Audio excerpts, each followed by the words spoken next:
the Tunisian Atlantis, an ancient civilization under the sands of Africa.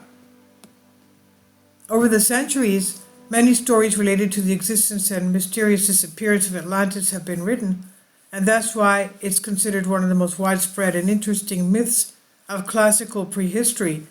According to the legend, this advanced civilization sank under the waters without leaving any trace.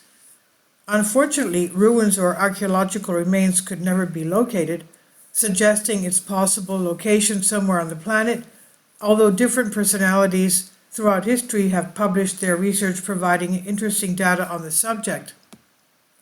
One of these characters was the famous Greek writer Plato of ancient Greece, who described a probable place where Atlantis would have been, but he was not the only one who dared to do it. In recent times, other researchers have done it as well.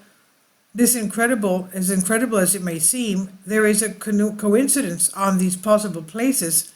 It's about what is currently Tunisia. Evidence of the existence of a Tunisian Atlantis. The country that we know today as Tunisia is one of the oldest historical records of humanity. Archaeological excavations carried out to the south revealed that the region was inhabited by people 100,000 years ago. Hence, Tunisia has been the cradle of some of the most developed cultures and civilizations in Europe.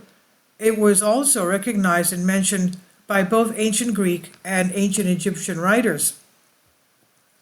Even the prestigious philosopher Plato of Greece, 2,400 years ago, came to point out that in ancient Tunisia there was a specific place where the extinct Atlantis could have been based. It's not a secret that Plato dedicated himself for many years to that unsuccessful search, and the test led him to that conclusion. In particular, Plato was referring to a place that, by his description, corresponds to the current city of Tozeur, very close to the many salt lakes that exist in the region. And modern scholars agree with Plato. Efforts to try to find the location of the disappeared Atlantis have lasted over time, involving people of different times and nationalities. There are two personalities who in the 1920s agreed with Plato when mentioning a certain place in Tunisia as the location of the lost civilization. One of them was the scholar Albert Herman, who by deduction managed to establish a connection between the Chott el Derij salt lake with the Tritonis lake mentioned by Plato in his investigations. According to several writings made by the Greek literati, they located said lake in some part of the south of present-day Tunisia. On the other hand, Dr. Paul Borchardt, a great scholar of the 20s, toured Tunisia, driven by his research to establish the location of Atlantis. After years of collecting information and comparing ancient data, he concluded that under the sands of that country was the lost civilization.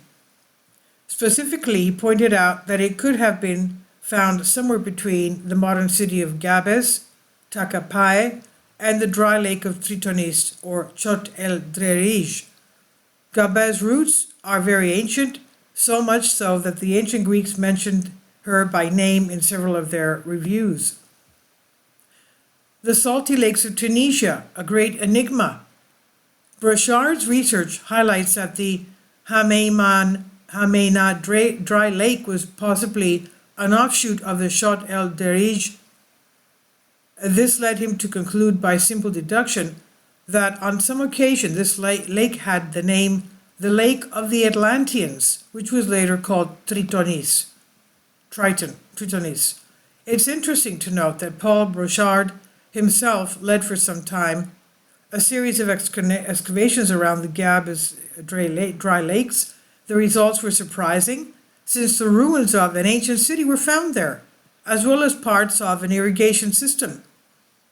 Unfortunately, he was forced to suspend the excavations. The change in topography and landscape. The historical records of the region where Tunisia is currently located has undergone great changes in its topography. This is pointed out by several historians, among whom is the Greek Theodorus Siculus. According to him, the cataclysmic event devastated that vast area of North Africa around the year 1250 BC. These devastating earthquakes may be the same ones that caused a collapse during the so-called Bronze Age. They are also credited with being responsible for the appearance of the many salt lakes that are now dry because seismic activity separated the Great Gulf from the rest of the Mediterranean. So far, they are just theories based on many coincidences, but nothing concrete due to the lack of physical evidence. The truth is that Atlantis continues somewhere under the earth. It may really be in Tunisia. And this is on Mysterious Society by Zach White. Please leave your comments and thank you for your support. Please support my Patreon account. The daily posts are 5 videos daily, and they are totally different from what I have on my YouTube channel. Thank you so much for your support and that you find all my content so interesting. You'll find the Patreon account details in the description box below.